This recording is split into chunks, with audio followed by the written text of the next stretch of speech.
Bismillahirrahmanirrahim. Assalamualaikum warahmatullahi wabarakatuh. Perkenalkan, nama saya Risma Ika Putri Armiani dengan NIM 211504440. Di sini saya akan membahas tentang ibadah kaidah umum dan hikmahnya. Baik, di sini kita akan membahas tentang tata cara sholat yang baik dan benar menurut sunnah Rasulullah SAW. Pertama kali kita akan membahas tentang takbiratul ihram. Takbiratul ihram yaitu takbir yang pertama kali dibaca waktu sholat sebagai pembuka sholat. Disebut dengan takbiratul ihram karena merupakan batasan diharamkannya melakukan segala sesuatu yang bukan gerakan sholat.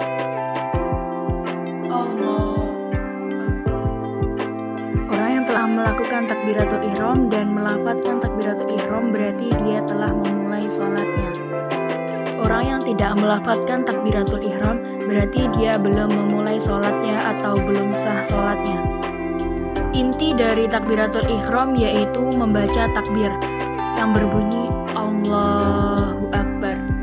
Imam Ibnu Utsaimin mengatakan mengangkat tangan ketika takbiratul ihram, ketika rukuk, ketika i'tidal, dan ketika bangkit ke rakaat ketiga dari tasyahud awal hukumnya sunnah. Berarti mengangkat tangan tanpa adanya kalimat takbir Allahu Akbar di dalam gerakan takbiratul ihram berarti menandakan dia belum memulai sholatnya. Keadaan telapak tangan ketika takbir, tangan dibentangkan sempurna dan tidak menggenggam. Kemudian jari-jari telapak tangan tidak terlalu rapat dan tidak terlalu renggang. Dari Abu Hurairah radhiyallahu anhu, karena Rasulullah sallallahu alaihi wasallam idza zakhala fi sholati rafa'a yadayhi maddan, yang artinya Rasulullah sallallahu alaihi wasallam ketika memulai sholat, beliau mengangkat kedua tangannya dengan dibentangkan. Hadis riwayat Abu Dawud 753, Tirmizi 240 dan disahihkan oleh Albani. Hikmah di dalam mengangkat tangan ketika takbir adalah isyarat membukakan takbir antara seorang hamba dan Allah Subhanahu wa Ta'ala. Imam Syafi'i berkata bahwa hikmah mengangkat tangan adalah pengakuan seseorang hamba akan keagungannya dan mengharap pahala darinya. Pembahasan selanjutnya, pembahasan tentang rukuk. Berhenti sejenak sebelum rukuk atau biasa disebut dengan tumakninah.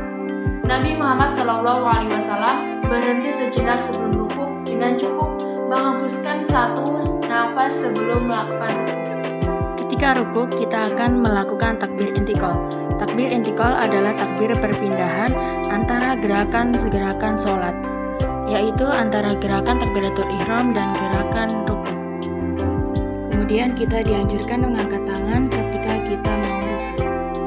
Ini berdasarkan keterangan Ibnu Umar bahwa Nabi SAW terbiasa mengangkat tangan setinggi pundak ketika memulai sholat atau takbiratul ihram, hendak rukuk dan ketika bangkit dari i'tidal. Hadis riwayat Bukhari dan Muslim.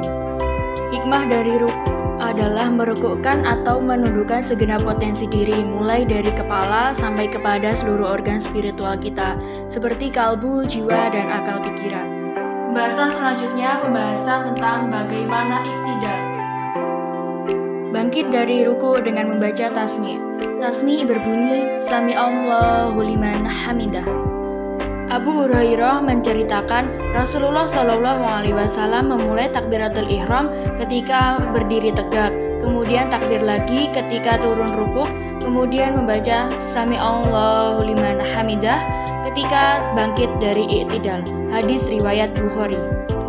Cara i'tidal yaitu bangun dari rukuk, kemudian kembali tegak setelah mengangkat kedua tangan setinggi telinga.